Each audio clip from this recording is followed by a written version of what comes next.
like in a bad way and really drastically that it's like completely affecting me. And then I've noticed, I don't know, she kept like kind of many secrets and many worries for just herself. Sometimes everything seems to be okay. We like lived separately. Then I kind of visited her in her apartment, and all of a sudden she was just like kind of crying for hours the whole night until, you know, and I tried to like kind of talk to her like as a friend. Hey, what's the issue about? Can you please open about it? And she, I don't know, it like kind of makes you feel like kind of sad too. If your loved one is totally crying and she has never opened herself about it. She has never told me like what's the reason why she's crying and what's actually happening or so. So I don't know what the reason was.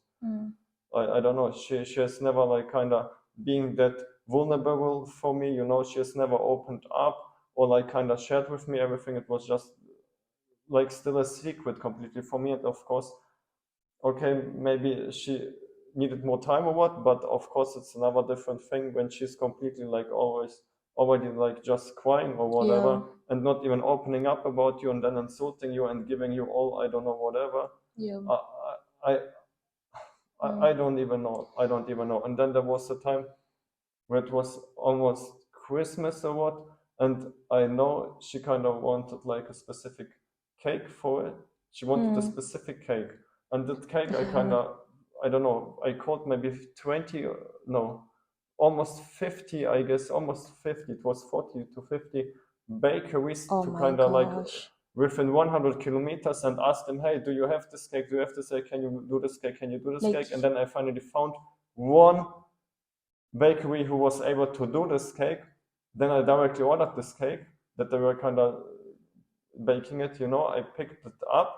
I was then traveling directly to her to like kind of surprise her with it. with it. And I was thinking, yeah, finally I got it. Like, yeah, it's gonna be super cool and fine. And then, yeah, she has tasted it and she was completely ungrateful. Oh my She was saying, no, it's not tasting like the original. This is not right. This is too much. This is too less. There's missing this. And I don't know. I was just feeling like, yeah, not me, you know. And it was not nice at all. And one time there was one time I guess I even maybe I think I even had the keys to the apartment. I'm not sure. Because one time I wanted to visit her. I was already at her apartment, got in, but she was not there. And she was telling me that she's like kind of coming and she's at the train station or whatever. And she will be in the train station in a few, and then she will come by food or what. And then I was thinking like, okay. And then I waited, and it was like, I don't know, 15 minutes. Because usually from the train station to her apartment, it was maybe by foot, maybe 5 or 7 minutes walk. It's like similar distance like from us to our train station. And I don't know, after 20 minutes, 30 minutes, she's still not there. I'm like kind of worrying. It was cold. It was night. I guess it even started to rain. And of course, I don't want it to like kind of coming when it's completely raining. And then I kind of, took the umbrella, went out, and I saw her like kind of, how should I say, I went to the train station, and while I was going to the train station, because I was texting her, like, where are you, and she was like, she's still like, leaving to be in the train station. And then I saw like a nice big car coming in front of me, and there was a person looking at me, and she was like kind of on the next seat of her too, you know. With and a I was man. like with a man, and I With was a like man. completely in shock. Oh my Like, gosh. what was that? And she's What was that? She has never spoken about it. When I kind of like came then back to the apartment, she was already like alone. Of course, she leaked like, no, I was not there, blah blah blah. But I swear she was there, and the man like kind of has maybe recognized me, that it's like me, her friend, because he was looking at me like kind of shocked, you know. And I was like, oh, okay. wow. And then when I kind of like confronted her about it, she was just like no, blah blah blah. And then in this night it was like totally too much for me, and I just took all my clothes and I just left. And I felt just like empty, like I'm not worth anything, like I was the one who did the mistake, and it was just too much. It was too much for me. I just remember the next days I couldn't even be alone. I just spent, I don't know, maybe 1 week or 5 days or what, to be at my brother's place, to at least have somebody during that time.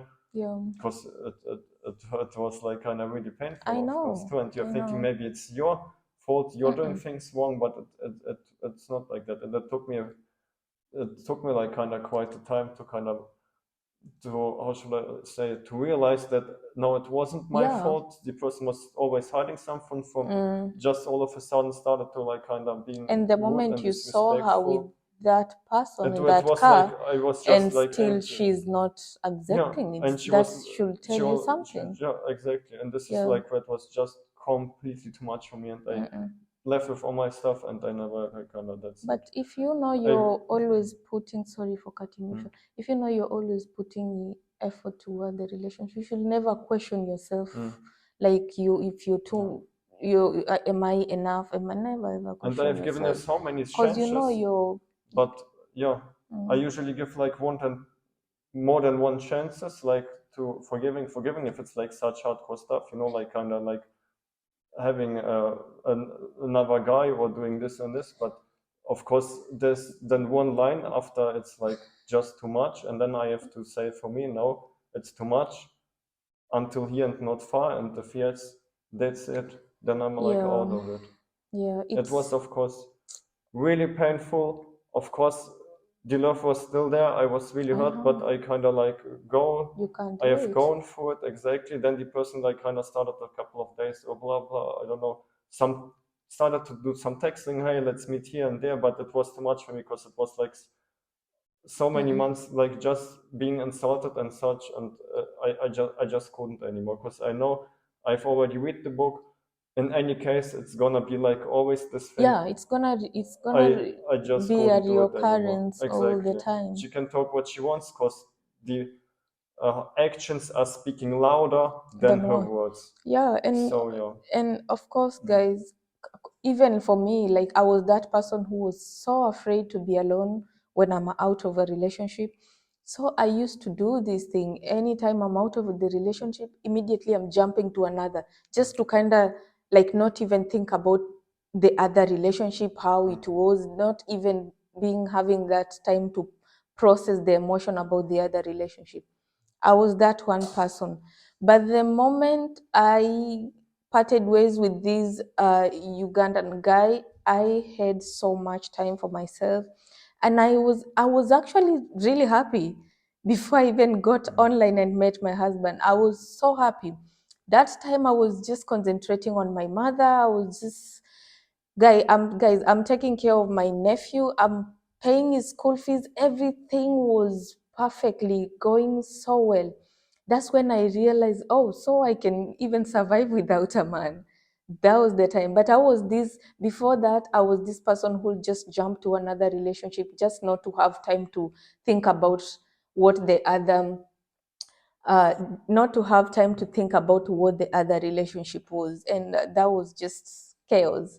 But yeah, of course, guys, we have much more. We're gonna be sitting down, having such conversations, because I know there's so many people out here who don't like talking about toxic relationship and even this physical relationship.